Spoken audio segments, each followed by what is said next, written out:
You are listening to One Nation Under Crime, a historical, chronological true crime podcast. Each week, we go through our nation's history and discuss one case from each year, starting in 1800. I'm Kayla. And I'm Leah. And guess what? What? Guess what number episode we have hit? 45? 50. 50? See, I've not been paying attention. 50. 50, nifty. So that's why everybody got to hear a nice little champagne Oh, pop. the pop. Leah was wondering why I recorded a pop at I the know. beginning of the episode. She heard it in my ears. We are going to have 2 champagne pops because... Look at me not paying attention to the numbers. I'm like, I know we're in the 40s something. We always say that Leah just shows up, and now y'all truly understand. Now you see. People ask me, they're like, is it really hard to do a podcast? And I'm like, look, I just do the fun stuff. It's fine. I just show up. I show up. Kayla lets me eat her food, drink her beverages, and I made I get Leah to a talk. super yummy beverage earlier. She did. It had juices in it and honey. Yeah, it's called Game Day Punch. It's delicious. I'm drinking Diet Mountain Dew now. Ugh. Do you remember the Mountain Dew case where the guy tried to sue Mountain Dew because he found a rat in a can? No. And they brought a judge on, or not a judge. Obviously, there's a judge on stand. They brought a doctor, like a researcher, to the stand. That's disgusting. And he said, so Mountain Dew won the lawsuit because the doctor, you're about to put that drink down. No, it's good. No, the doctor said that it was physiologically impossible for a rat to still be alive, or not like alive, but in one piece in that can after the amount of time it had been bottled, because due to the components of Mountain Dew, it would have broken it all it down. would have already been like liquefied by the time he got it. And I'm like, you know, what's that doing to my insides? Look, it goes through you. It goes through you. Yeah, it sticks to you too somewhere, apparently. Look, it's all good. But, so yes, we are to episode 50. Woohoo! And we have celebrate good times. Come on. We have another one. We'll have another champagne pop coming up because Wait. There you go. There you go. Ta-da! Not the same, but close. Come on. But I said but close. So yeah, we're gonna have our 1 year anniversary coming up this month. So it's exciting. May. We will have been doing this for It's gonna be May. You are all welcome. It's gonna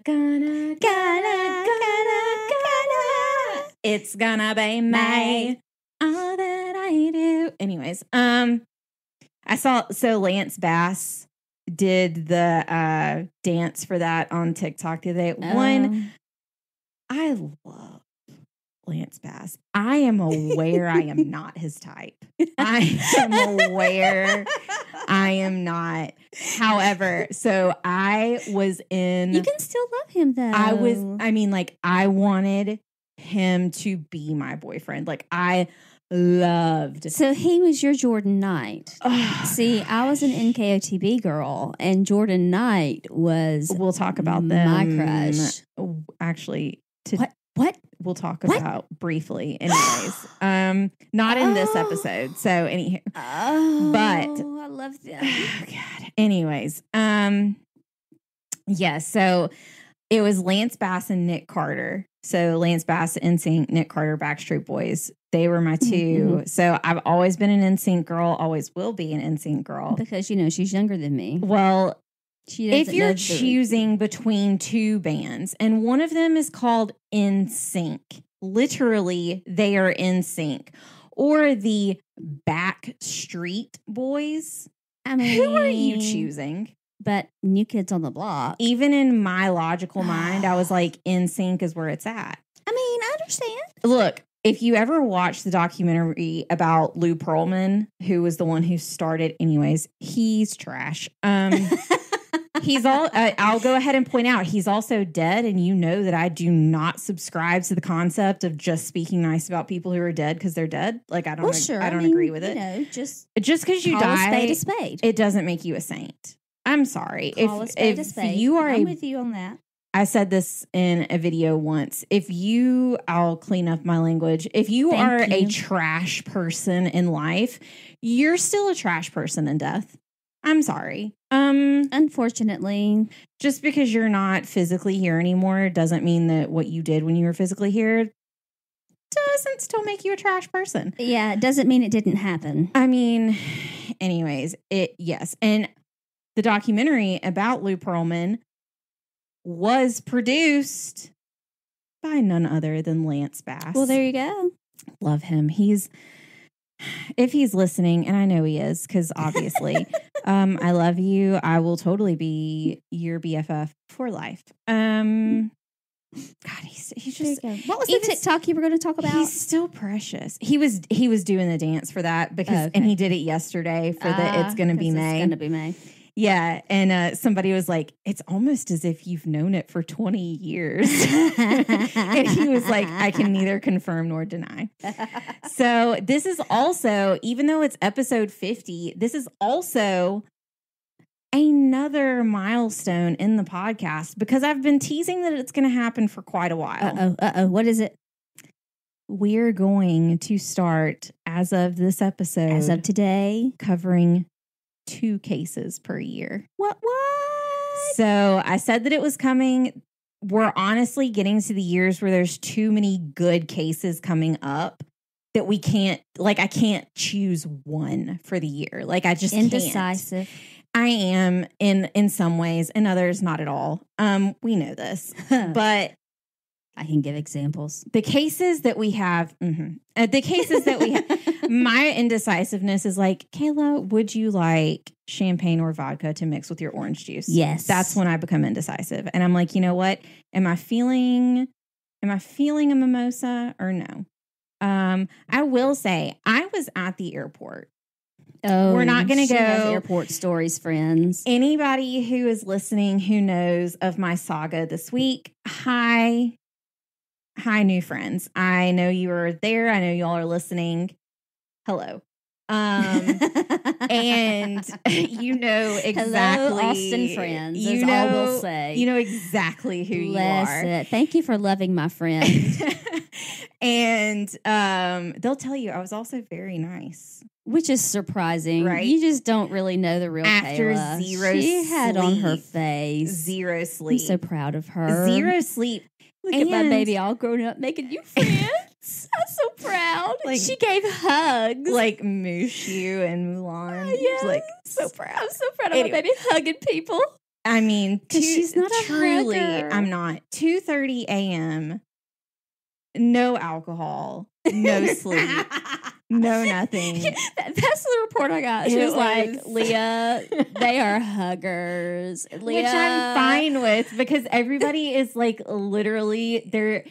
I've never met kinder human beings. Yes, which is in my life, true, which Kayla's helps. A cactus. I am, and it was oh, this is happening. Just which is fine because I mean, they're touching me. They're so nice, and I guess it's that I don't like people.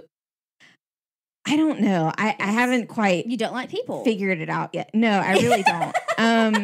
These people are good people, and I guess because I knew them before I was there. Yes, it wasn't just strangers reaching out and touching you. Yes, no, please don't misunderstand. Kayla's a great person. I love her very much, but I mean, I make her let me hug her. I'll look at her. Leah has to go. This is a really good hugging moment. Can I hug you? Or sometimes I don't ask. I say, "Hey, I'm coming in to hug you." It's happening. Leah knows when I've reached my threshold. There's some times where I can't Leah knows one of those thresholds is if I am extremely upset and I cannot process my emotions at the moment. Don't touch me. Yeah, I'll be like, I really want to hug you. I know you can't handle a hug. I'm thinking all the happy, wonderful hugging things, and I love you. And I'm like, that's great. Now, if you could off now, that'd be great. Yeah. If you just walk away. Thank you. But yes, so I will say my airport tribulations this you past survived. Week, I survived and thrived. Yes, you did. Because you know what? You're every woman is all in you. I cannot. So you're a pink starburst. Yeah. I found a bag of very berry starburst jelly beans, and it's different berry flavors. No cherry. So I don't know. They're in the pantry. They're very good. We'll have to investigate. But yes, so this past week has been an interesting week for me, and anybody who knows about my week knows how interesting it has been. So I intended, like, this week, I was like, you know what? Like, I'm going to, so like, I obviously, like, this, some parts of my life I have to keep secret. So like, I can't fully talk about everything that's been going on in my life. So, but like, big things have been going on and been happening. Yes. And it's been a lot, and a lot of like really good things, but also for me, like really overwhelming, just because like, it's just been a lot. And so I fully expected to have the research for these 2 episodes done like Monday. Leah made the mistake of texting me at 8:48. Don't think I did not note the time when I looked at it this morning. I had places to be this morning. Asking me what time she needed to be here. And I had just gone to bed 4 hours before that. Oh, honey, I'm sorry. So I was like, I woke up, I had nothing but notification, like not from you, but just from like 1,000 things on my phone notifying me. I had a Slack notification. You know who you are. That's all I'm going to say. It was not me. It wasn't you, but I was not in trouble. You know for who that. you are. Nope, you know who you are. So we have some interesting cases this week to get into. We're going to do 1 case per year starting now. So I guess I'm going to have to... Wait, 2 cases per year. Yeah. So we're going to do but 1 case per week, but we're still doing 2 cases per year. So we're going to be in 1845 for 2 weeks. So everything's going to be split up a little bit differently. Things are going to go differently. I just realized I'm also going to have to redo the opening of the podcast. Anyways. Oh, well. So our sources for this week. 1, this is going to kind of tell you exactly what this case is about. Our first source, jstor.org. Fantastic website. If you're doesn't spell anything. No. But if you're looking for anything if you're looking for like old documentation or old, what do you call it? Like a case study of something. Okay. Really, really, really good source for that. There was I'm not going to read the whole thing. You can find it down in the show notes. But the title of it was the Berlin murder case. So that's one of our sources. And then the other source, hi, Brad, murder by gaslight. I had to tell some people, I had to re-explain. So those of you who do not know, we have named my assigned NSA agent Brad. He is a little bit too close for comfort. He's who watches all of my internet searches. And honestly, he gets a little bit too close to his subjects. He's on to me. And yes. I just he needs to know that I'm aware of him, honestly. He needs to know he's not flying under the radar. So I think every time murder by gaslight is like pinged in my internet search, I think it sends him a direct phone notification of like, she's back on her BS again. Right. You know, and that's fine. You can also buy an original copy of the trial pamphlet on lawbookexchange.com. Interesting. It is described as a disbound, stab-stitched pamphlet, woodcut portrait front piece of green 2-title page with moderate toning and light foxing, with corners of a few leaves dog-eared, and the lower right corner is lacking from final leaf of text with minor loss. Well, at least it's not printed on skin. If this sounds like something you want to purchase for yourself or a loved one, Mother's Day is coming up, you can purchase it for the mere bargaining price. $500. $950. Well. But it's not printed on skin. So that we know of. Ugh, that still gives me the creeps. Our events in 1845, January 1st, the Cobble Hill Tunnel in Brooklyn was completed. January 29th. Uh-oh, this sounds bad. I honestly want to give you several. This actually might be a Patreon coming up. Oh. I think I might give you several things.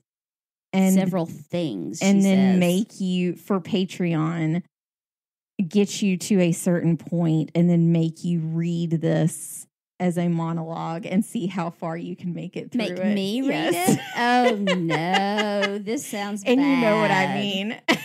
It's going to be a drunk history with Leah. Oh, no. No, Leah doesn't get drunk. No, never. No, I don't. Not when you're not with me. No, I don't get drunk. There's a first time for everything. Anywho, Edgar Allan Poe's The Raven was published for the first time. See, you're already on it. For the first time in the Evening Mirror. If anyone knows me, I love The Raven. Who hasn't read The Raven? But I need to hear you read it out loud. I will read it for you. I don't have to be No, you do. I think that's the best part of it. No, Leah doesn't get drunk. Guys, give us a vote. I need input. How many of you would love to hear Leah read do a dramatic reading of The Raven? I could do a dramatic reading of The Raven. No, Leah doesn't get inebriated. Look, don't listen to her, guys. It's fine. Send those messages to me. I'm the one that reads them all anyways. Leah so doesn't get inebriated. February 1st, the charter officially creating Baylor University was signed, which is the oldest university, shout out, in the state of Texas, operating under its original name. March 1st, U.S. President John Tyler signed a resolution. I was trying to say resolution and annexing at the same time, and it didn't work. No. Who's inebriated now? Annexing. Y'all knew what I meant. He signed a resolution annexing the Republic of Texas. Ayo. March 3rd. There are several events on this day, so we'll go through them. The U.S. Senate overrode a presidential veto for the first time. Ooh. Congress authorized ocean mail contracts for foreign mail delivery. And Florida became the 27th state of the Union. What year is this again? 1845. Okay. Keep up. I'm sorry, I'm trying. Who's inebriated now? Stop it. March 4th, James K. Polk was inaugurated as the 11th U.S. president. March 26th, Joseph Francis from New York City patented a corrugated sheet iron lifeboat. It probably didn't help on the Titanic. March 26th, also same day, a patent was awarded for adhesive medication plaster, a.k.a. Band-Aids. I was going to ask. April 10th, more than 1,000 buildings were damaged in the Great Fire of Pittsburgh. You know, there's great fires of several different cities. All the time. All the time. All the time. I guess everyone has to have one, I guess. April 29th, Macon B. Allen and Robert Morris Jr. became the first Black men to open a law practice in the United States. Good for them. The second one also ties in with them. I actually went down a bit of a rabbit hole looking into this just because I find it fascinating. Do you see it on my face? It is. I see it. It was just such a cool, that is very cool. I always find things like that really interesting, especially just good for them. Very exciting. Yes, it's very exciting, and it wasn't easy. It wasn't easy, and also the frustration of that not being easy also sets into me. Macon B. Allen, one of the first ones who also became, the first one to open a law practice, became the first Black man admitted to the bar in Massachusetts. Wow. I mean, like, just such a historic thing to happen.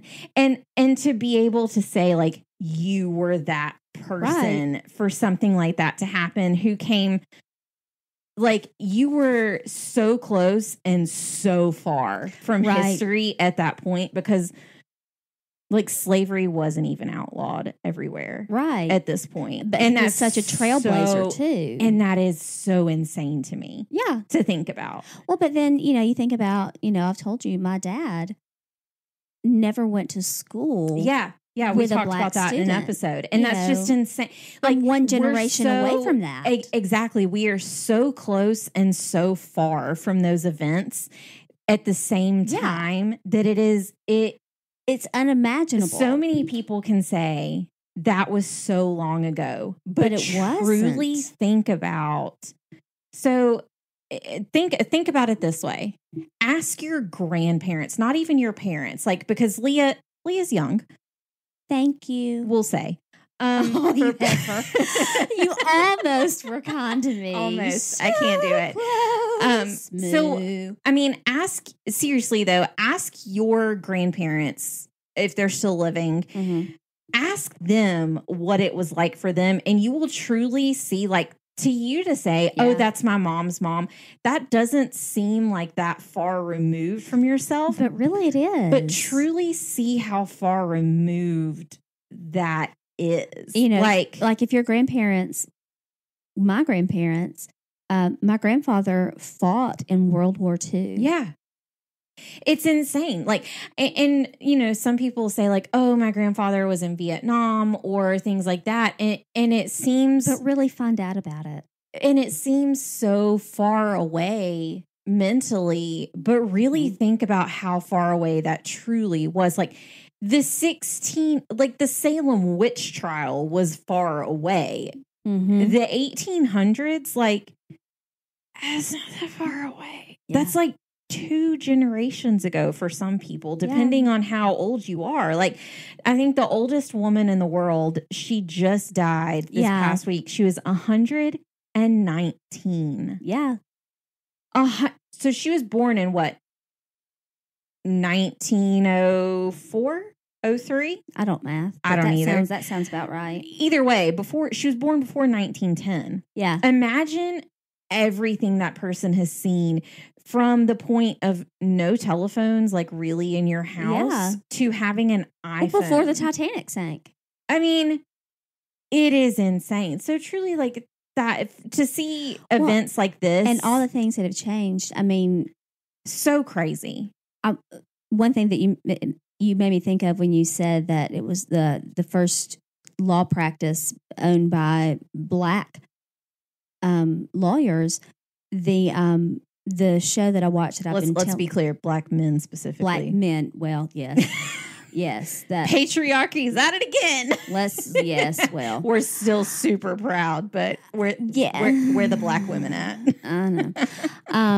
But the show that I've told you to watch, The Gilded Age, it is in the very early 1900s, and one of the characters in it, she is hired as a secretary for one of the white women, one of the very privileged white women. She is so very intelligent, and she is a writer, and she's trying to get her stories published in papers. And one paper says, hey, we'll publish your writings, but we can't tell that you are a black woman. Yep. And that is so. We've gone through a lot of the people who were born and who died in each year, and you'll kind of see how I'm framing things that are going on in these episodes where we start to cover 2 cases a year. I'm kind of also, in the first episode, we're going to go through the events. In the second episode, we're going to go through people who were born and people who died. But I'm also going to pull from one of those people a bit more interesting about them. And what made me do that is something that happens in our next episode that is right up my alley. But that means I'm not going to be happy. It's not Edgar Allan Poe, even though we do mention him again. Anyways, he's a pretty fascinating guy. So we're probably going to do a USBS about him, honestly. I think he's fascinating. But it's so crazy because we do see, when we're talking about these cases, we do see like women who it's like, this woman published 200 plus stories, but she had to do them in under the name of a man. man. Yeah.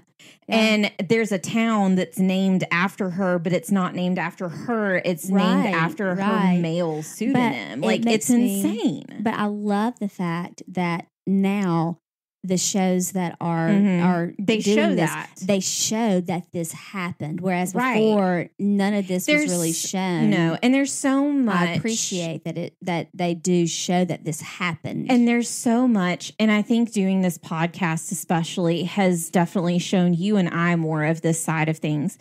Is how much of history can be replaced when you don't know the history. Well, it can just be swept under the rug. Right. Like, and there's a podcast out there, and I want to say it's like stuff that your first grade teacher didn't tell you. And it's very similar. It's a lot of historical things that happened that's like, yes, this happened, but like, we didn't know that on the Lewis and Clark expedition, like, they were riddled with STDs because they were getting with all the Native Americans along the way. Like, and the Native Americans were like, yes, please take them. Like, this is your quote payment for helping. Like, that was not in our history books. Well, and even in, I'm a Sunday school teacher, and in Bible stories, so much of it you cut out. Well, I don't. Right. And you put it at a child level, at an age appropriate level. But I have had some friends who are like, "Oh no, well, we just don't tell that part."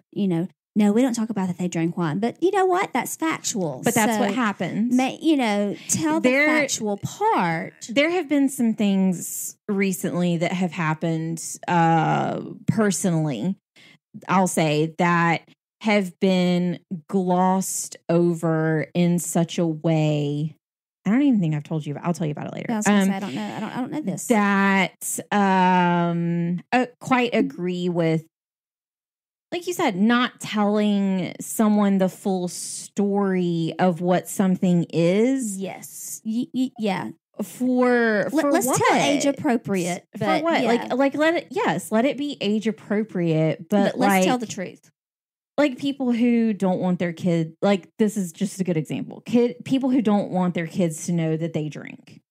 Yeah. Or to know that there are cuss words. Like that's one thing that often comes up. And I've explained to Ellie, because there are kids who have said cuss words in front of her that have kind of carried through. And I've just explained to her that I don't coin words as bad words or good words, because I think that words are words. And if you give words too much power as to saying they're good or bad, then they can affect you more in the long run of saying someone said a quote bad word to me. That can affect you more than other things can. So I position it as that is a word you are not old enough to understand or use. Yeah.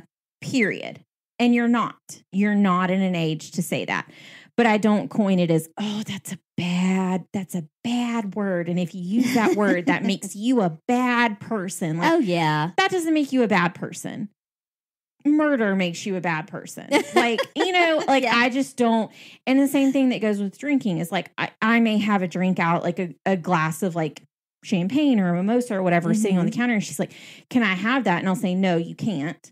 And if she asks why, I'll say, that's an adult drink, and when you're an adult, you can have a drink. Right. Like I don't, and that's I don't just statement. I don't just say, like, some people joke around and say, oh, that's like mommy's special juice. I'm like, off. Like, go, no, that's so stupid to say. Like, that's when I think that stuff is stupid. Well, and I think that culture is toxic. So toxic. Like the cups that say juice. Mommy's sippy cup and all that. Oh, I hate that. That is ridiculous.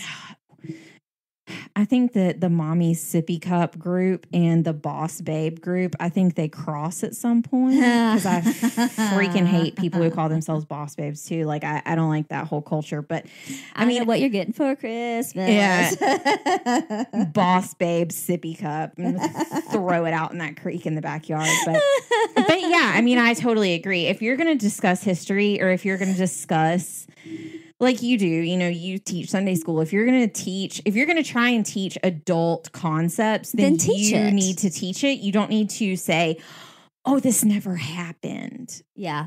No, it happened. It happened. And we need to say that it happened. But yes, don't put it in terms that you would speak to as an adult. Well, and I mean, and I do have to credit my parents with that, because my parents, when I asked questions, they answered my questions truthfully, but they didn't give me any extra information. Right. So there is a recent Disney movie that just came out on Disney Plus that's Turning Red. Yeah, Turning Red. And I haven't seen it. It is very good. It will bring you back to your New Kids days. I'll say that. It's set in the 90s in Canada. And there's a boy band. And anyways, you would actually, I enjoyed it. Okay, I haven't watched it yet. But a lot of parents have had people been up in arms about it. Because it does talk about preteen things. But I don't think it's a bad thing. Like, I mean, don't all kids become preteens? Right. So, I mean, like, sorry if you don't want your kids to like hear about this, then like, I guess skip forward or if you don't want to, but it talks about like girls starting their period, and it talks it like, and it doesn't talk about it heavily, but it alludes to it. Right. It'll say like an offhanded comment or something. And it does talk about, it is a coming of age movie where a girl is, the basis of it is that there's this curse or something in her family that once you turn a certain age, if you get too like riled up or too whatever, you turn red. And in this case, you turn into a red panda. Sounds like Teen Wolf. So it's like a metaphor for like turning into a young woman. It's like a total metaphor for it. But a lot of people have an issue with it. And I don't, because they say, well, it teaches your kids, one, to not obey. No, it doesn't teach your kids to not obey to you. It teaches your children. And I think that people who have a problem with the movie, you need to analyze yourself before you have a problem with something. That's always my theory when it comes to anything, is you need to think of why this is bothering you. Not a lot of times, yeah. Not why this shouldn't be out there, because there's nothing wrong with the movie. Like, I've now seen it several times. Wonder why. And I have a 7-year-old. Like, she's not, she's not at that age yet. Like, to understand what that means. But I watched Grease when I was 5. Like, okay. And then you go back and listen to the music Grease, when you're a teenager, and you're like, oh gosh, my mother let me listen to this music. So it's just such a strange thing. And yeah, I definitely believe, especially in just different things of, man, just give your kids the best tools. Yes. And then let them go and make their decision. And listen to them. Yes. And speak honestly. Yes. I mean, I don't have children. Right. And I say that a lot because, I mean, I have lots of friends that have children, and I have lots of nieces and nephews. And I did kind of go to school for children. Right. Yeah. And I think one thing that a lot of people always said is that Ellie has always spoke very intelligently. She's never... But you didn't baby talk her. I never did. Like I've always spoken to her just as a person. Never. And that's the thing. I mean, I mess with my nieces and nephews, right? And the that's kids that different. I talk with. But I always speak to them like they're humans, because they are. And for me, because I said so is never an answer. No. I've never made that. Now, if I've explained the concept 5 too many times, then that will become the answer. But if I haven't, it's always, I never will punish her for asking why. Yeah, because sometimes you just need, because you need to know. So anyways, so this is a tangent-y episode. So anywho, sorry. May 23rd, the NYPD was formed and replaced the night watch system. Oh. June 10th, possibly my favorite fact of all time. Oh my. Andrew Jackson's African gray parrot named Paul, like Polly, but Paul, was removed from his funeral. Oh, was it saying cuss words? For swearing. At the Hermitage, Tennessee funeral, attendee William Normant recorded, quote, "Before the sermon and while the crowd was gathering, a wicked parrot that was a household pet got excited and commenced swearing so loud and long as to disturb the people and had to be carried from the house." Oh, my. I am this parrot. You know, one of my husband's former bosses, who was a sweet, sweet guy, they gave us a couch and chair and something else. I mean, precious, precious people. Had an African gray. Well, there you go. There you go. Very smart birds. Very. Parrot's like, this is bull. And they're like, you gotta go. Where's my guy? Where's that mother? You are that parrot. You are that parrot. I am that parrot. That'd be you at my funeral. Oh, it will be me at your funeral. Planning on outliving me. I'm gonna dig up Michael and turn him into a tree, and so I will be the one to carry through his death wishes. Stop it. Stop it. July 4th, Congress in Texas voted for annexation into the U.S. July 14th, the first postmaster's provisional stamp was issued in New York City. Oh. August 28th, Scientific American was published for the first time. October 21st, the New York Herald became the first newspaper to mention the game of baseball. Ah. October 22nd, the New York Morning News, different newspaper, became the first to include a box score of a baseball game in print. Go Braves.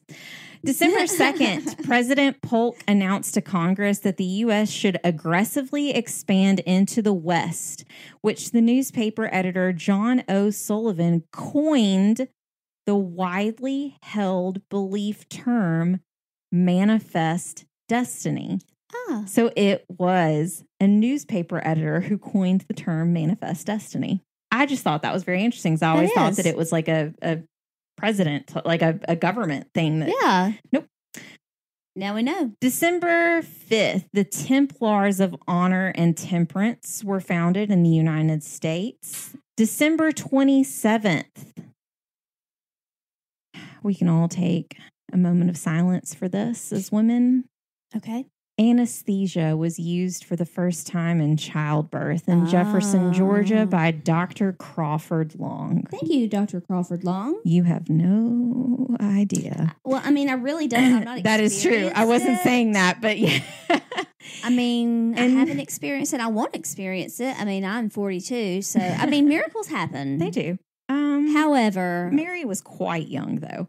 I'm happy to be Aunt Leah and just ride out my days with that title. I told someone about that this past week as well. Someone was talking about how they didn't think that, they didn't think that was like a path for them. And I was like, that's totally fine. Like, I know, I was like, Leah doesn't want kids.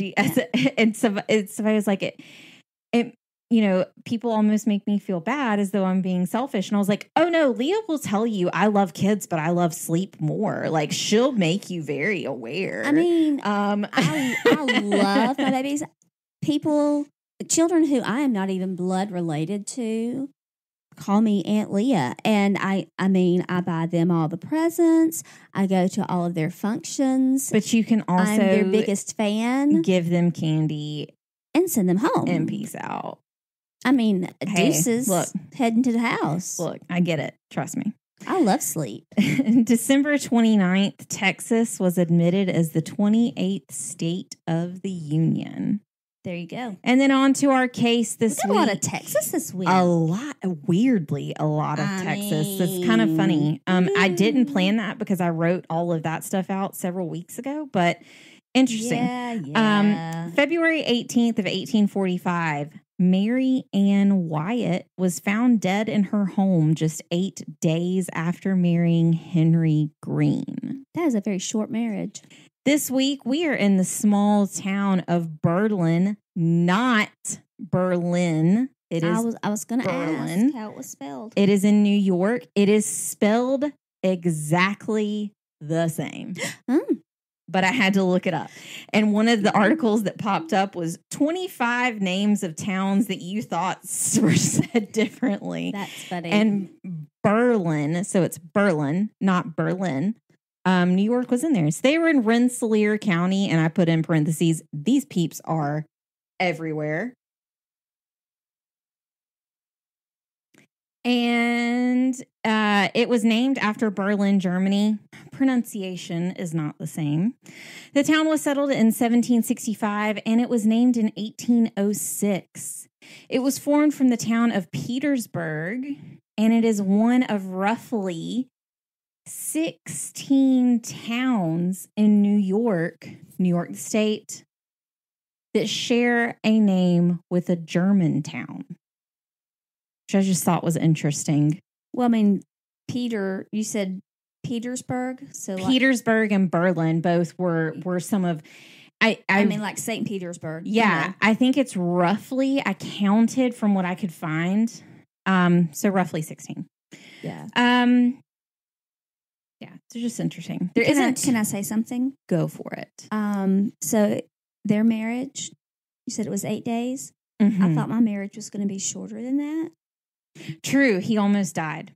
I did also discuss that this weekend, this past week. I'm so glad you got. We were talking about one of our most popular episodes is Lavinia Fisher, and so we were talking about, and some of the people that I had spoken with had been to Charleston, and so we were talking about Charleston, and we were obviously talking about the podcast and stuff, and so I brought up the macaroni salad incident. Oh God! So yeah.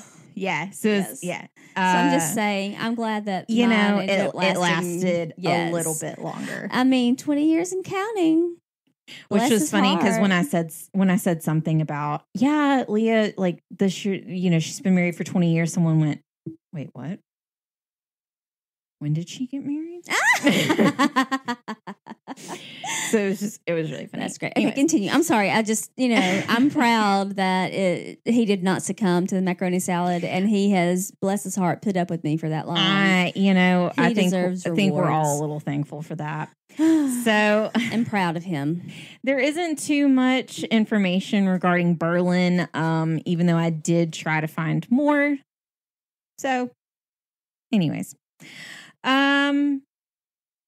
We're going to go ahead and get into our case. Let's do it. The overarching thought most have today regarding true crime is that it's a relatively new concept, that it's a fascination. However, the journal article that I sourced at the top was published in 1936, and the way it opened was very interesting. Lewis C. Jones said, quote, "The American people have always been interested in crime, news, and murder trials. We think of this as a recent development in our national character, but anyone who has read our early newspapers or who is familiar with the popular murder ballads and broadsides knows that interest in homicide has been long part of our folkways. A case in point in this tremendous popular excitement around when in 1845, Marianne Wyatt, a temperance player, was murdered by her bridegroom of a week, Henry G. Green." Dun, dun, dun. Which I thought was interesting because people always now were like, oh, true crime is such a new concept. Yeah, like so many people are new. And this was a 1936 article. But I mean, also think about how many people came when there were public hangings. Oh, just wait. But I mean, really, so it's not a new thing. It's insane. Like, no, it's not a new thing. And that's what's so funny is people are like, oh, women, they're always interested in true crime. One, no, men are interested in true crime as well. Two, look, if we know that's the most likely way that we could die, we're going to look into how it could happen. So how are we going to avoid it? But anyways, we're going to start with Henry. Henry G. Green was born in 1823 into a well-off family in Rensselaer County. His mother was Sally, but his father, I couldn't find his name. By the time of this, weird. Well, by the time of this case, his father had already died.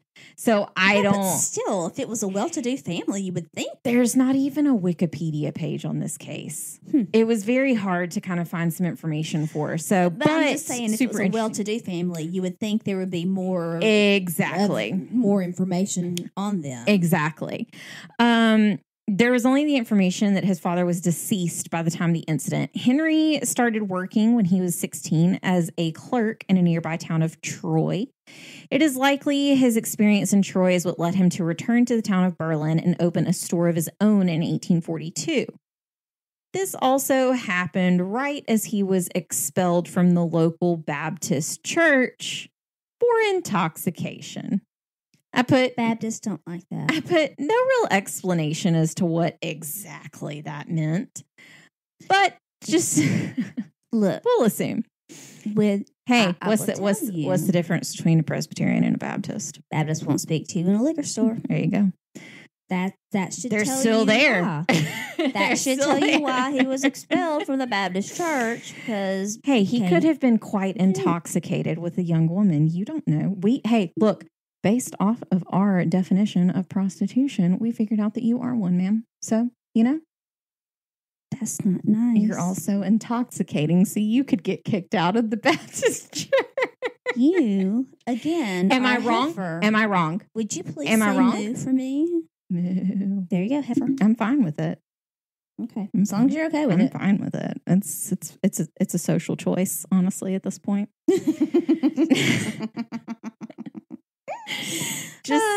Just 2 years after the opening of his store, there was a suspicious fire.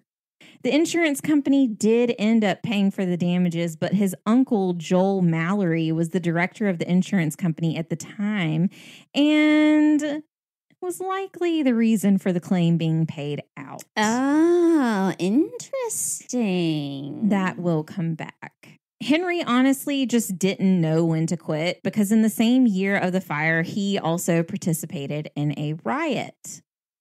The riot began as Henry and 11 of his friends dressed as Native Americans and proceeded to storm the local jail to free maybe a friend. I couldn't tell who this guy was to them, but his name was Skylar Jones. And he was set to be transferred to Troy the next day for a trial. Since we know about Henry's involvement, then we know he was eventually caught. And the case was settled with Henry paying a $125 fine, which is roughly $4,700 today. Oh, my. I just put, bro, just stay out of trouble or at least lay low for a while. I mean... At the same time of all of this occurring, Henry had a romantic tryst with a young woman named Alzina Godfrey. Alzina? Mm-hmm. What a name. There's another person in this named Alzina as well, which is very interesting.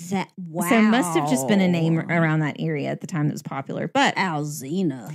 Henry's best friend later claimed that the relationship lasted the entire summer of 1844, which was the same time as the fire in the store and the same time as the riot. And it was made clear that Alzina's father, Josiah, was, quote, considered a man of large property. I put AKA he loaded.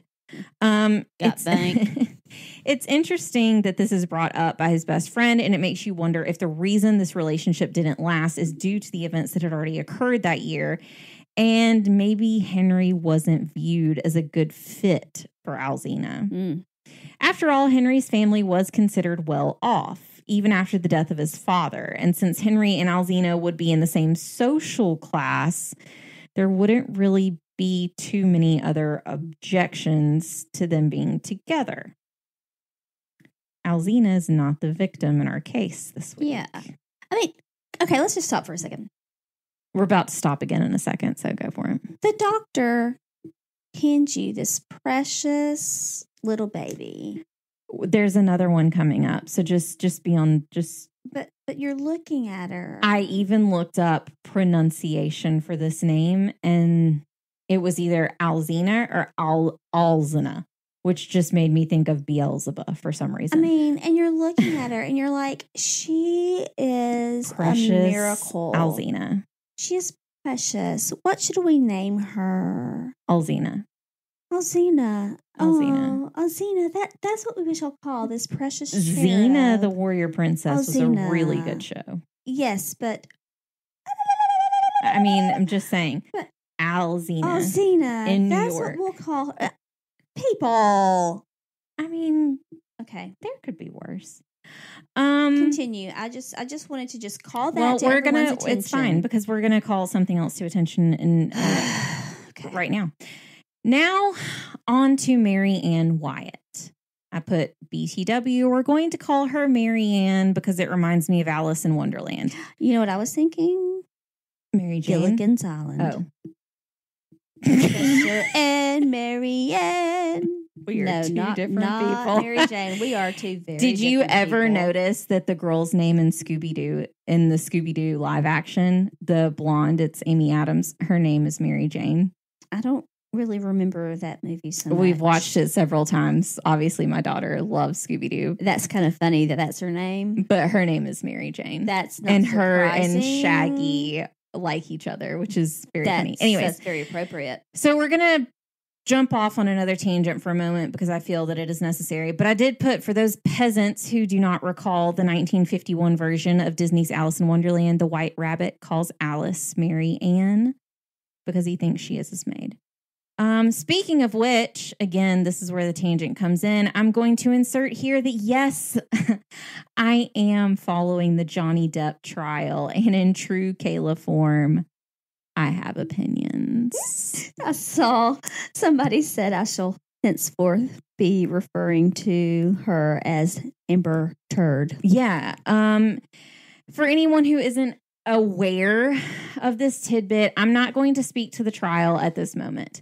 What I will speak to is this, and there is a reason. For anyone who also isn't aware, Johnny Depp has had a major impact on the true crime community, and I'm sure many people are not aware of this if you aren't actually familiar with this specific case. He is my favorite actor.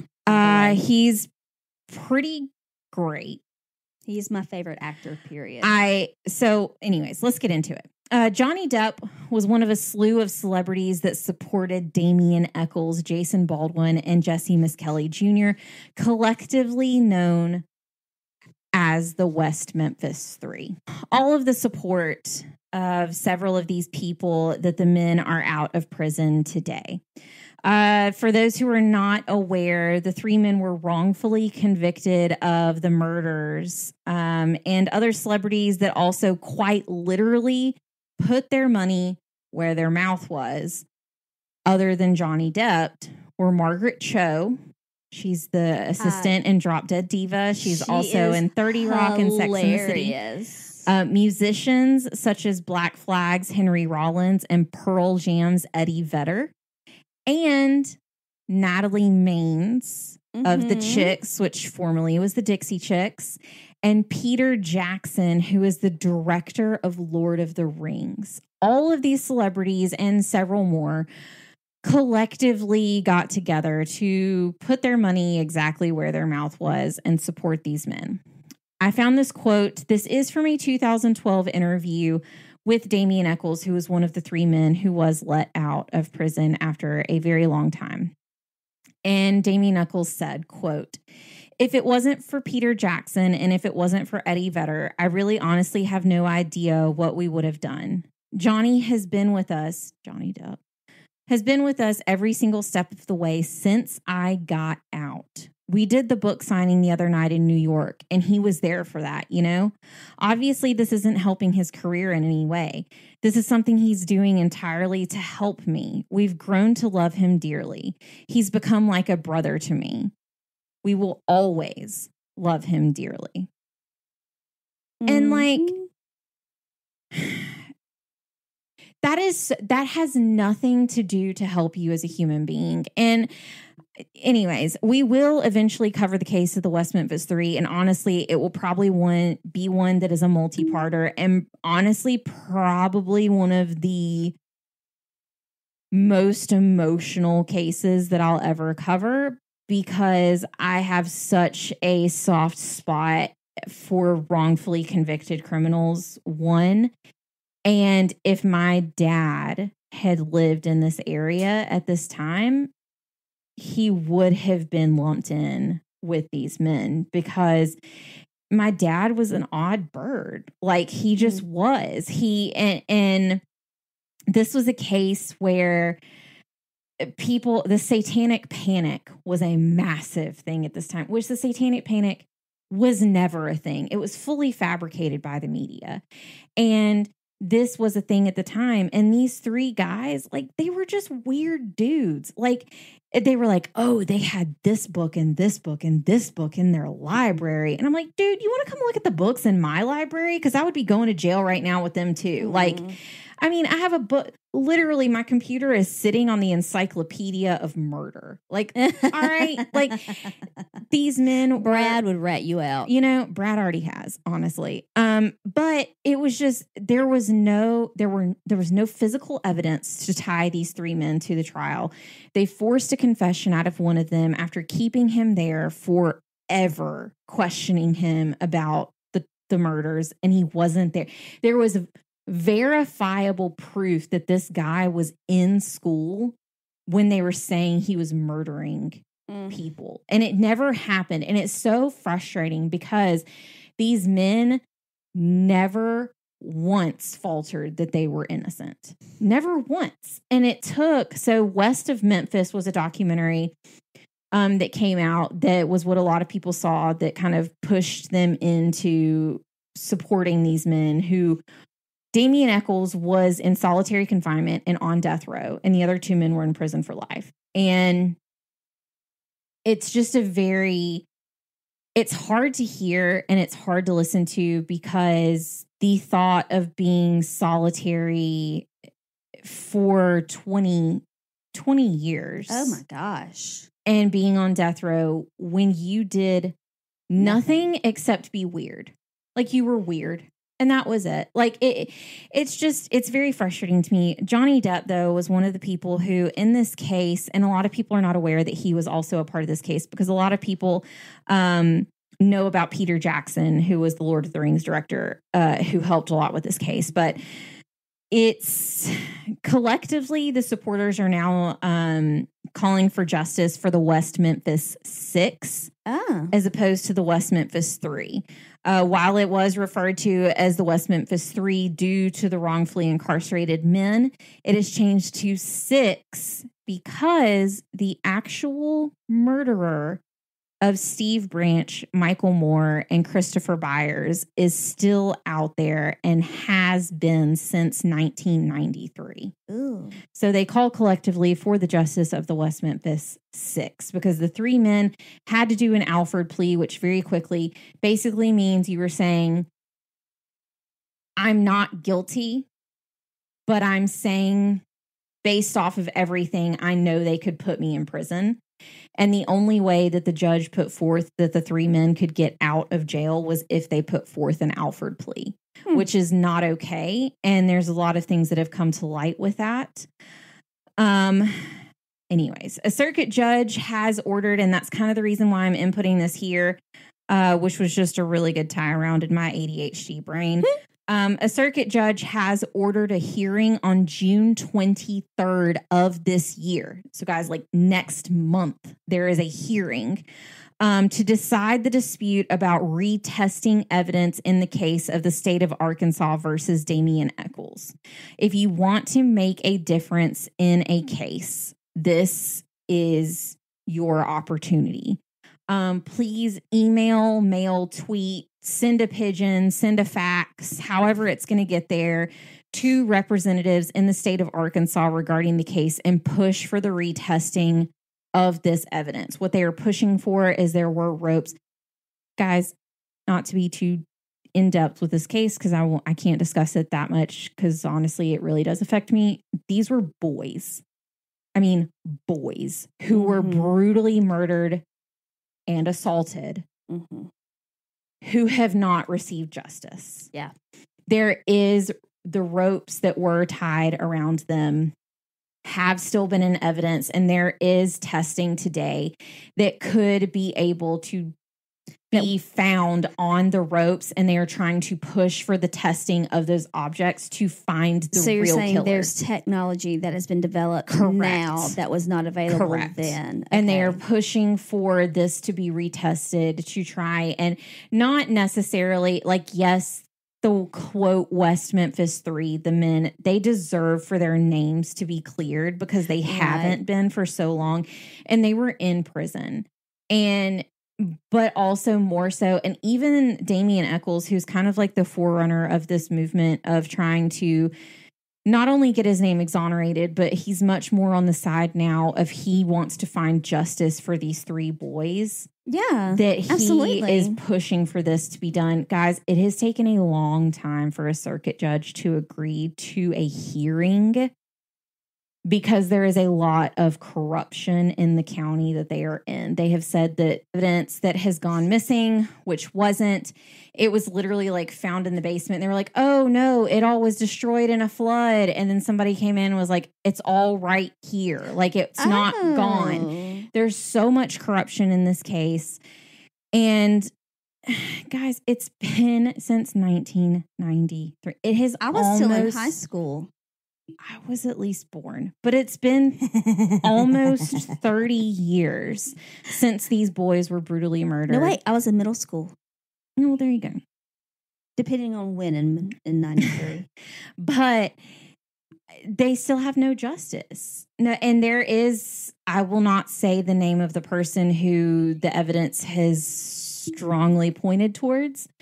I will say the information is out there if you go to look for it. Mm-hmm. However, I will not be the one to say the information. All I will say is that the person was very close to one of the boys. And we want justice served. Now, this is the first time I'm hearing of it, but yes, justice needs to be served. It does. It does need to be served. And these men's names deserve to be cleared. Absolutely. And it's just sad to me. And really, I mean, their lives have been ruined. More than anyone knows, and it's very unfortunate. And like I said, like this could have easily been my dad.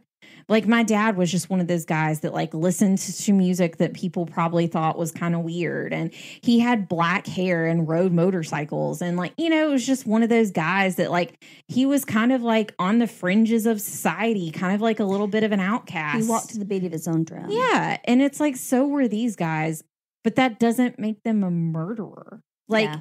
And just, it's insane. So please, please, please, like, if you want to make a difference, please, like, I know Julian Pensavalle from the Obsessed Network and True Crime Obsessed, like, she's already been blocked by some of the, like, Arkansas representatives because she's actually friends with Damien Echols and his wife. Yeah. And if anybody is wanting to know more, I know this took a bit of a left turn, but I just listened to the first episode from the new series on the Obsessed Network with Jillian Pensavalle, and it's called Let the Women Do the Work, which honestly, yes. And she talks to Lori Davis. She's the one that runs the Hamilcast.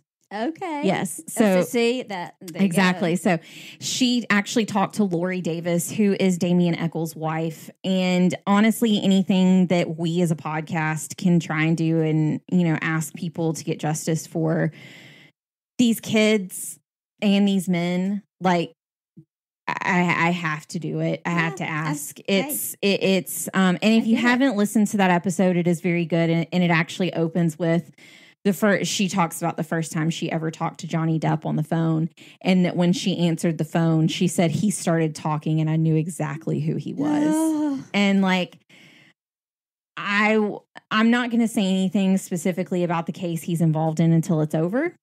I'll say I have strong opinions, and well, I don't know all the ins and outs. I haven't followed every piece of it, but I thought it was funny when I saw that on Facebook. Somebody said I'm only referring to her as Amber Turd now. I will say that Dior has stood behind him from the beginning, and I will say that the price Dior has compensated greatly recently from people supporting Dior because they did not leave his side. I will say there are a lot of times where I believe victims should be believed, and victims obviously should be given that respect. However, when those allegations might not necessarily be accurate, I'll stand on the side of justice before anything else. So, and I believe that and gender doesn't indicate victim. Correct. Gender does not indicate victim, and that's all I'll say about that. So, Marianne, and the rest, Marianne was born in Thornton, New Hampshire in 1822, and she was one of 8 children. And Too many? I put, yes, don't even ask. At the age of 18, Marianne and her brother David left home to work for the next 3 years at a mill in Lowell, Massachusetts. The two then left when Marianne was 21 and joined a traveling temperance group, performing a play in each town they visited called The Reformed Drunkard. Oh, that sounds like a blast. I mean, it's suspected that this version of the play was a stolen and reworked rendition of a play simply called The Drunkard that was produced by none other than P.T. Barnum. In November of 1844, the group performed in Washington Market in Troy, and then on December 30th, they began a 3-night run in Berlin, where it's likely that Henry saw Marianne for the first time. They continued on with their performances in Hancock, Massachusetts, then to Lebanon Springs. They weren't alone, though, because 2 men from Berlin, only referred to as Palmer and Crandall, followed the group there. That was when Marianne and Henry met for the first time. Henry continued on with the group to New Lebanon, along with another man named Lyman Bennett. And initially, he just sang with the group, but then Henry gained enough courage to have an actual part in the play. Let me just point out, it's hilarious that he was kicked out of the Baptist church due to intoxication, and now he's performing in a play called The Reformed Drunkard. I mean, irony? The connection between the two was hard to miss, and it was said that her brother David took notice that Marianne was asking for the arm of Henry for protection more than her brother's. Love at first sight. By February of 1845, the two either left the performing group or the group broke up. But regardless, Marianne asked her brother for permission to marry Henry. David approved, and Marianne, David, Henry, and Lyman Bennett went to Steventown, where they had previously performed.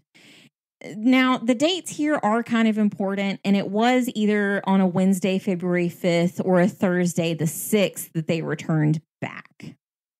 The soon-to-be groom and bride's brother left for Berlin to start immediate preparations for the wedding. On the 8th, Henry invited several guests to the wedding that was set for the 17th.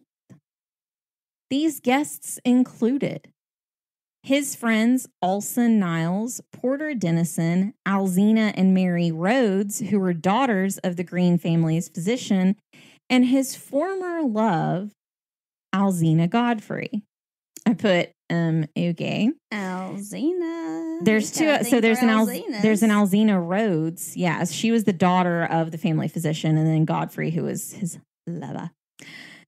Henry left on the 10th to go back to Steventown to collect his fiancée, and in a surprising turn of events, they got married on the 10th instead of the 17th.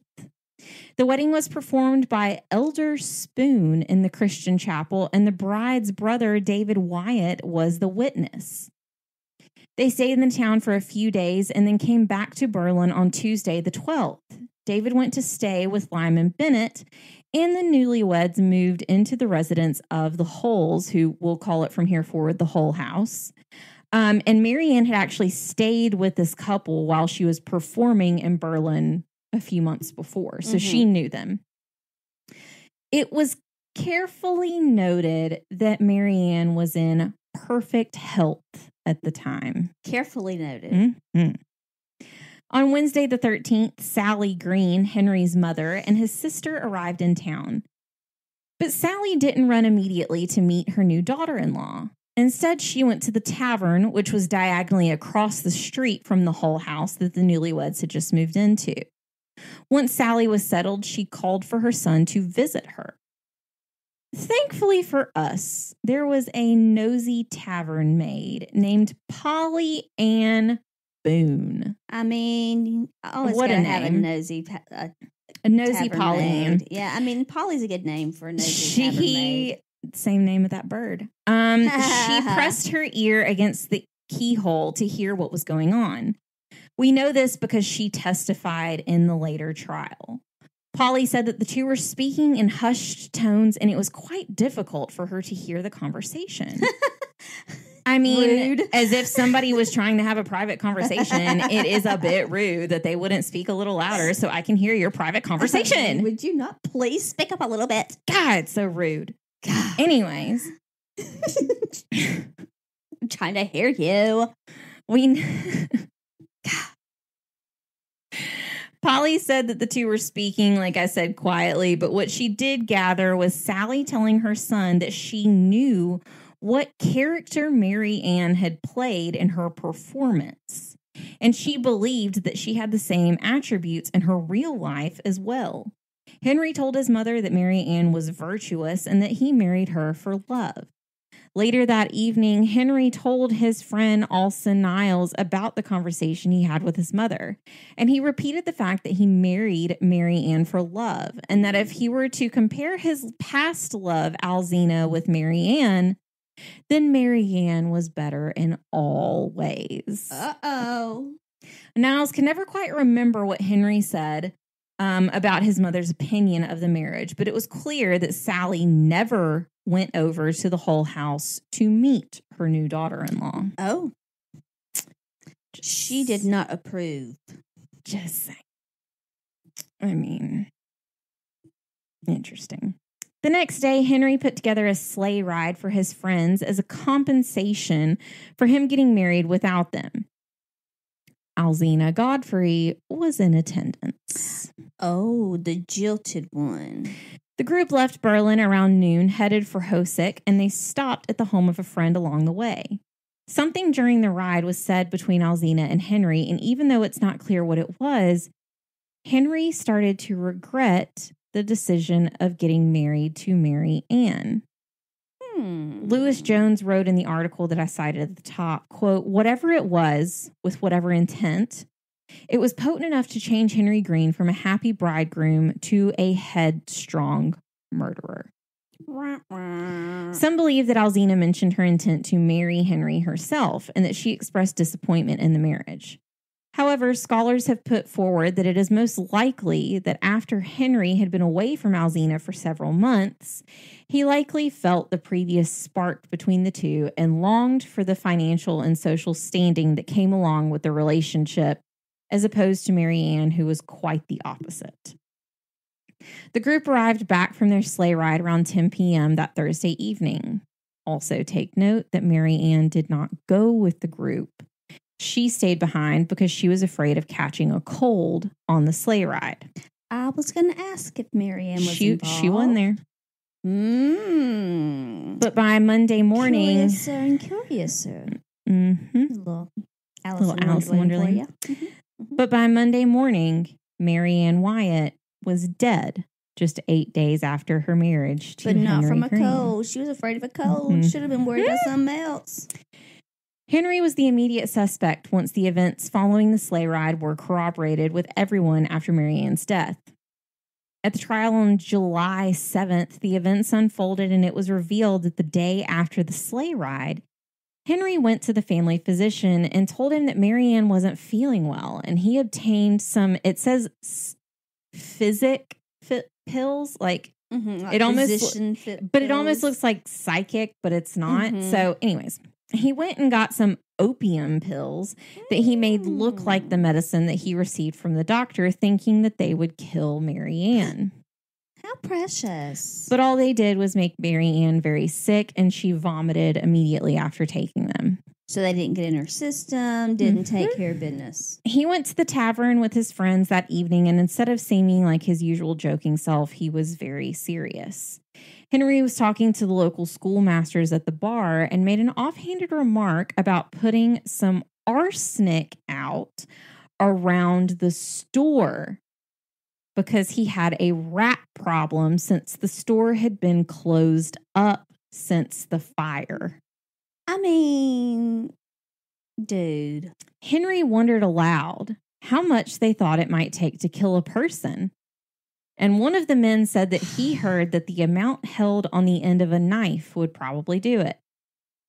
Later, Henry slipped behind the bar of the tavern, found some arsenic, and took it with him. Henry was oddly attentive to his wife over the next few days. He hovered by her bed and took special care to give Marianne the, quote, medication given to him by the physician. Marianne kept declining on Saturday night and into Sunday. On Sunday evening, David Wyatt, her brother, took the doctor downstairs and asked what the chances were that his sister would survive this. The doctor informed him that he didn't think she would live through the night and that David should be the one to tell her. David went back to Marianne's bedside and said, "Mary, the doctor thinks you can't live."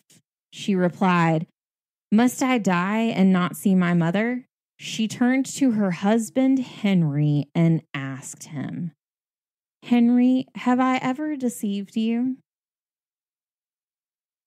The question startled Henry, and he left to run some errands quickly. He first went to the stable to take care of the horses, and the stable was connected to the tavern where he went to grab another bottle of arsenic from behind the counter. But in his rush, he forgot to replace the bottle. Henry said later at his trial that this is when he started to feel remorse for how Mary was suffering. Back at the house, Marianne told David that Henry had been putting a white powder in her drinks, and she thought that the powder was making her sick. She asked David to bring the doctor to her, and she told him.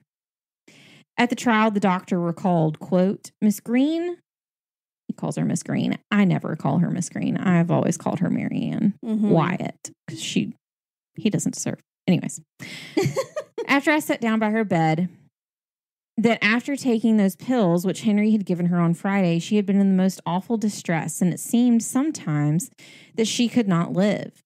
She said, quote, "Henry has been feeding with," it's not correct English. "Henry has been feeding with white powders ever since I took those pills. He has put it into my coffee, into my broth, and almost all my drinks.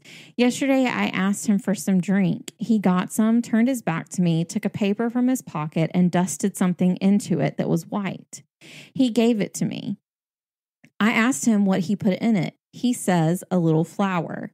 I drank it, and it distressed me very much." Once Marianne had died, her stomach, esophagus, and part of her intestines were removed and sent to the chemistry department at Rensselaer Polytechnic Institute. They were all positive for arsenic. Henry Green was found guilty for the murder of his wife, Marianne, and was sentenced to hang by the neck until death on September 10th of 1845. Henry tried to appeal his case and had several wealthy lawyer friends try to help him. But nothing, nothing was going to change the court's mind. They called Henry insane. They begged for some time so that the legislature could change the murder laws. What? They requested time for Henry to adequately prepare for death because, he gave his wife so much of that time as well. Henry was so sure that he would be reprieved that he even helped his cellmate escape from the jail, but didn't try to escape himself. Well, isn't he pompous? In the end, everything was refused. And on September 19th, Henry was hanged. It was a private hanging with only 50 spectators, but outside the jail yard, thousands had gathered for the event. My. 5 days after the hanging, Henry's confession was published. In it, he proclaimed the innocence, specifically of his mother and Alzina Godfrey, but offered no explanation as to why he murdered Marianne. The murder of Marianne was greatly affected.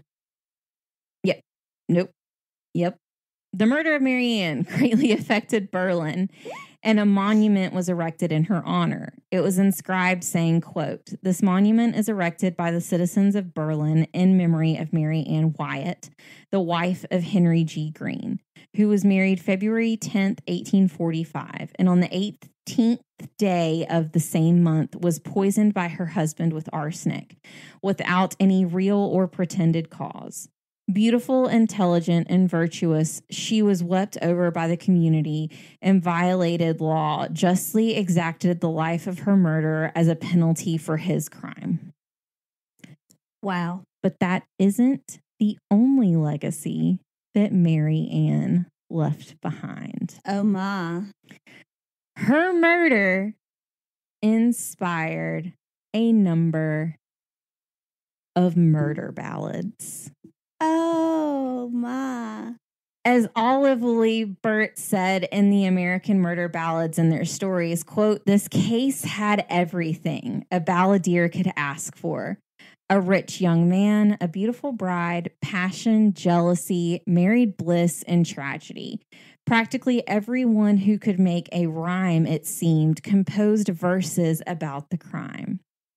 There are at least 7 known versions of the story in song with titles such as The Arsenic Tragedy, The Berlin Murder Case, The Murder of Miss Wyatt, and The Murdered Wife or The Case of Henry G. Green. Around 1885, Marianne Wyatt's body was exhumed to make room for new plots for buildings. When her coffin was brought to the surface, it broke open, Ew. revealing a white skeleton in rotted clothing. Ew. However, I found this super interesting. Of And course you also, did. well, I found it interesting, but also like kind of beautiful and sad. So over the head and shoulders were cascades of beautiful, long auburn hair. It was only visible for a moment before a gust of wind, quote, "shattered it into nothingness."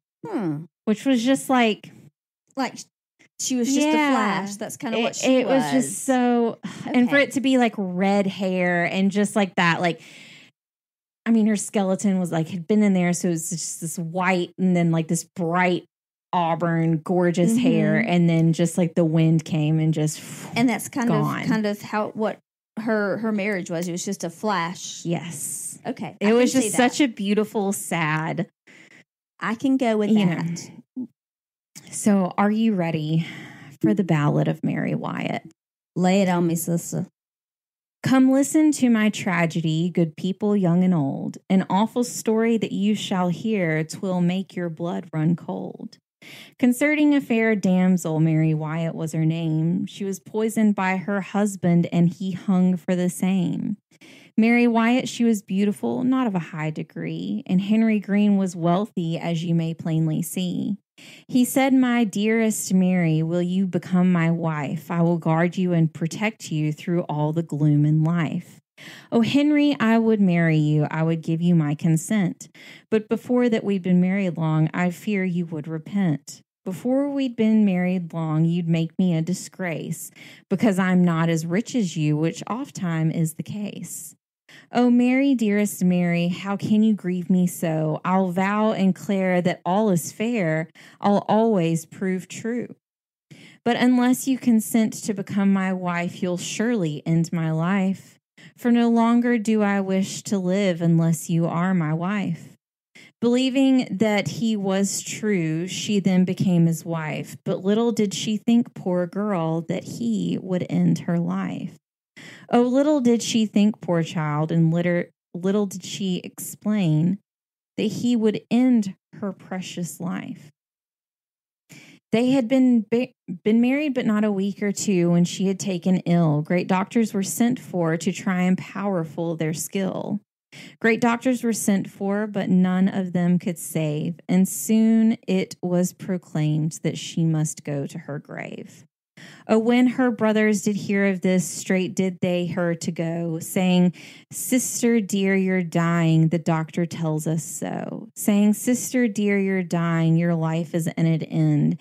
Saying, 'Have you been poisoned by the one you call your friend?'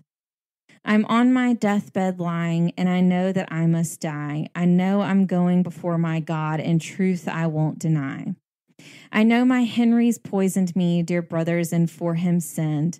For I love him now as dearly as when he was my friend.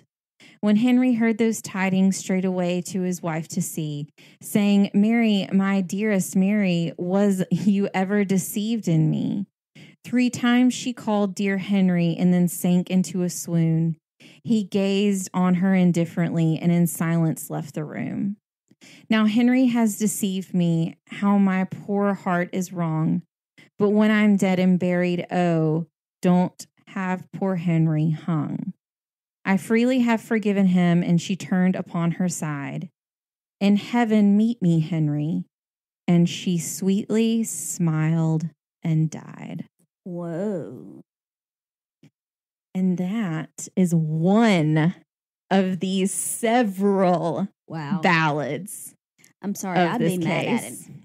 I wouldn't be so sweet. I'm sure she was, but this was, I think this is a poetic. It was very much to try and paint her as the martyr. Yes. You know, my husband would never. But yes, it was very interesting. So that is episode 50. Woohoo! We did it. So, it was. There we go. That was there. You go. It was a good one. And I thought that for episode 50, I mean, who doesn't love a good murder ballad? I mean, speaking of Natalie Maines and the Chicks, Goodbye Earl.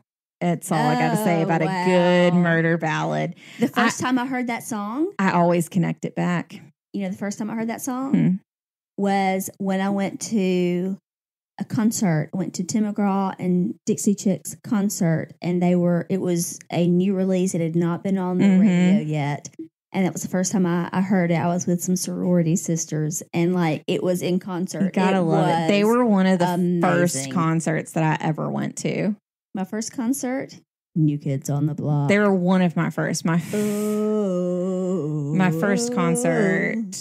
I have to think about it, but sorry. Yes. So yeah, but I mean, being with your girls and hearing, the line, "And Earl had to die," we were like. It was awesome. Those black-eyed peas tasted all right to me. Yeah. Was that all right?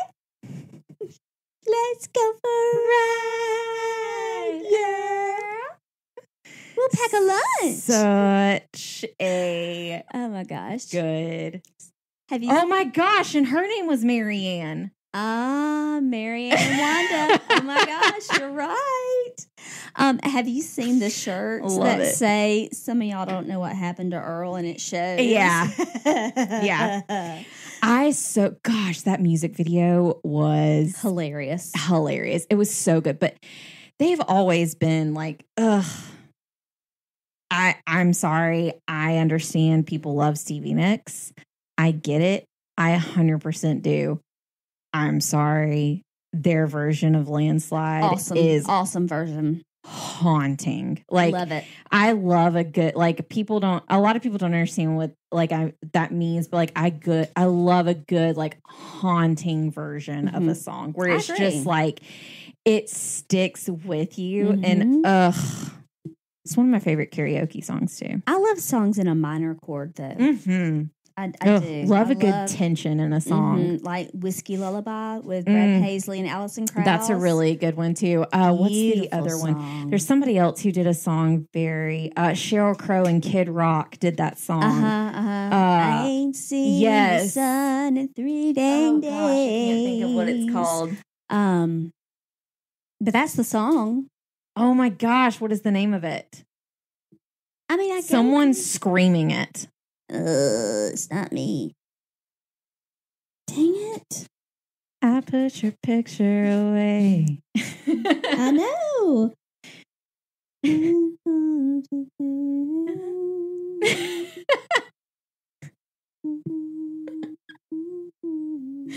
I love how we both have phones within reach. Here, let's see. Is it I can't think of it. What?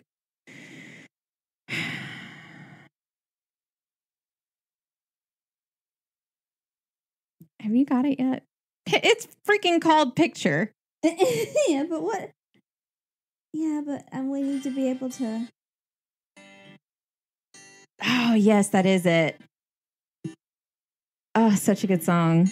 There we go. Living my life in a slow hell. There you go.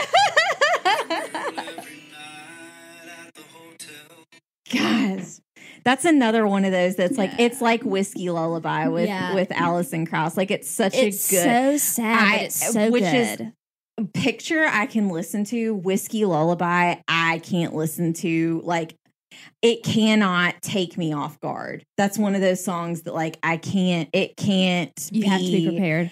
An off guard song because it is like, oh gosh. And it's so beautiful. It is. It's such a beautiful song. But yeah, man, such good songs. But Landslide. Natalie Maines, honestly, just is. She has a great voice. I just like her as a person. And they have a song called Not Ready to Make Nice. I don't know that one. It is. I know their old stuff. Well, you would. Anyways, it's such a good song. Anyways, because you love me. They wrote it after everything with George Bush happened and people were like running over their CDs and people were like sending them death threats. And that's too far. It's such a good, it is another haunting song that's in a minor chord that is just, it's so beautiful and like such an empowering song. Because she says, like, I'm not ready to make nice. Like, I'm not ready to back down. I'm still mad as hell and I don't have time to go around and round. Like, it's too late to make it right. And I probably wouldn't if I could. Mm-hmm. But I'm mad as hell. And I'm not going to change myself to think what you think that I should. And it's just such a good, like, she talks about, you know, thinking about people whose, like, kids wrote them letters. And she's like, you know, people who think that they're going to write me a letter and say that it'd be better if I just shut up and sing or my life would be over. And she just talks about it's just such a beautifully amazing song that they created out of such a tragedy that she was like, basically, I'm an artist. I'm not a politician. Yeah. I'm not going to take back what I said. I said what I said. And for you to have the reaction that you did because of my words is not okay. And she was basically like, the whole point of it is like, I am not ready to make nice for everything that was said. And it's just such a good, because no, like, just because you didn't agree with what a president did doesn't mean that someone should send you a letter telling you to kill yourself. No. And it's just such But I think there was wrong on both sides because, no, you don't have to agree with what your president says, but you can voice your opinion, yes. There's a documentary on it that pulls more into what was actually said and what happened. Sure. And it was twisted in the American media. No. Right. And she was going to come out and apologize and say something about it. And basically, like, their manager came forward and said, no, don't. And so she didn't.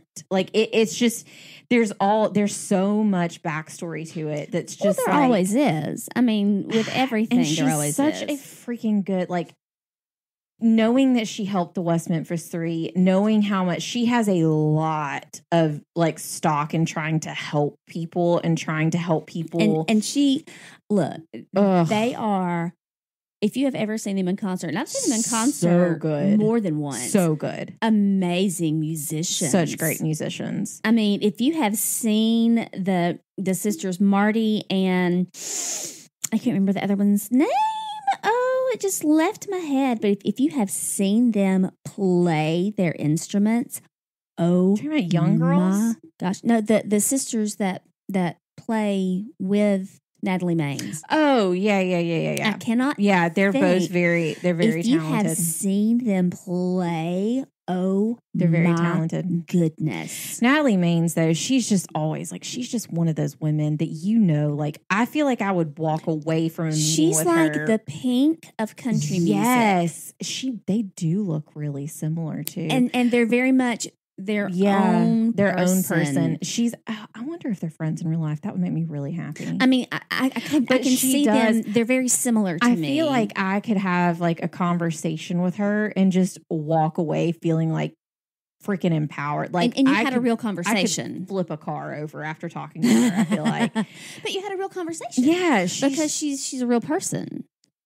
And she is 100% herself. And this is me. And I hope you like it, because if you don't, oh well. Such a good, man, still love them. They're great. Natalie Maines, though, she was wonderful. The podcast, obviously, that Jillian Pensavalli and Patrick Hines do, the True Crime Obsessed podcast that she did, Let the Women Do the Work and everything, with Damien Eccles' wife. They did a episode covering the documentary about Natalie Maines and everything that happened with that and everything that came out about it. And Natalie Maines tweeted them, and she was like, "Oh my God, I love you." She was like, "I love you guys. Thank you so much for like your basically." I thought I was meaning like the podcasters. Yeah. Oh, they were like, "We're best friends with Natalie Maines now. It has happened." I'm like, yes, that's all I strive for in life. Like, honestly, that would be please. Me. I'd be like, she's knows amazing. Who I am. She's so amazing. Would you please come on and sing Goodbye Earl with me? I know, me? Seriously. I feel like she would. Would you sing You Are My Sunshine with me? Her and Beyonce, well, not her specifically, but the chicks and Beyonce did, Beyonce recorded a song, and it's called Daddy Lessons. And they did a song, they recorded it together, and it is so, so, so good. Because Beyonce is from Texas.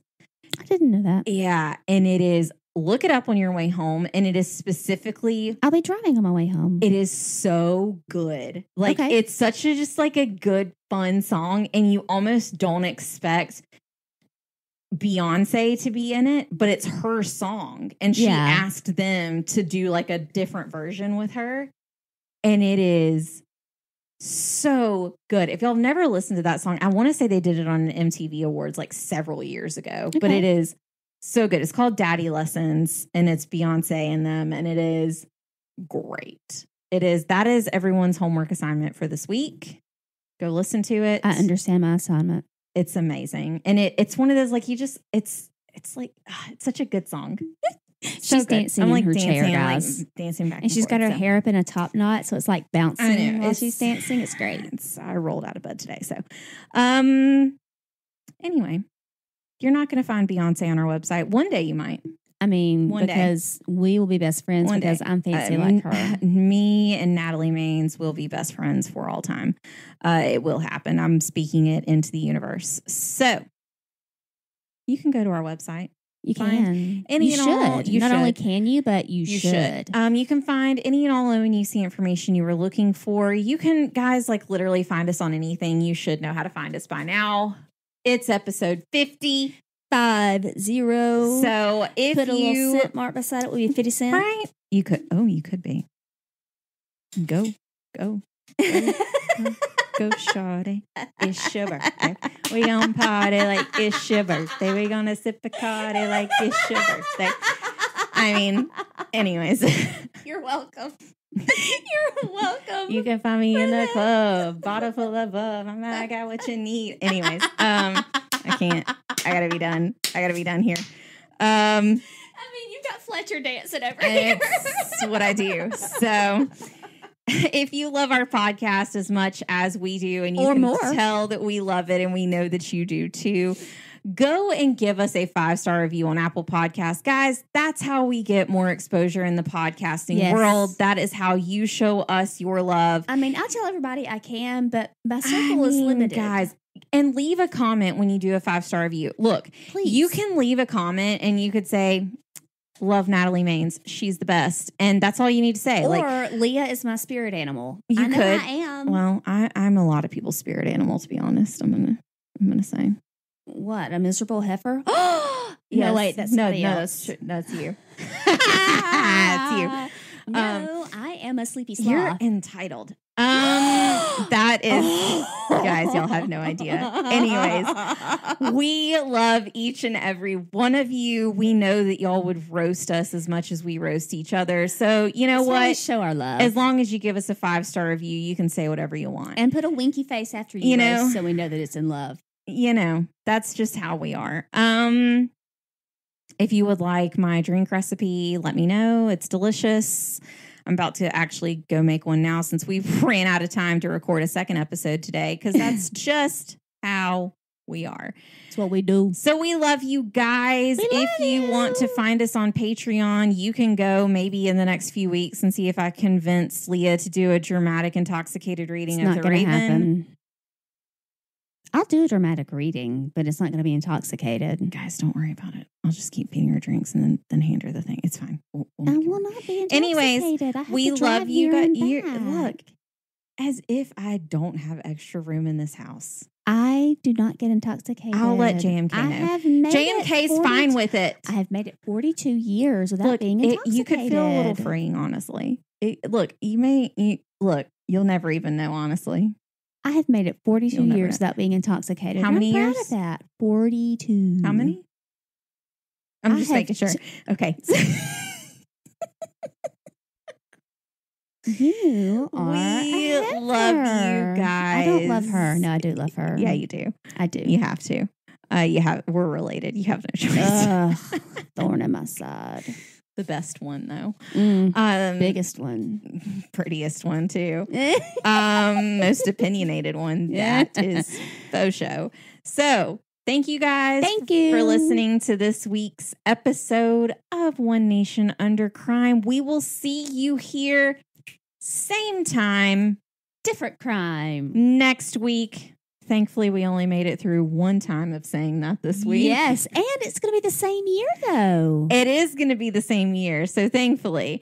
But remember, there's not always liberty and justice for all. We love you guys. Happy 50 episodes. Woo-hoo! Goodbye. Bye-bye.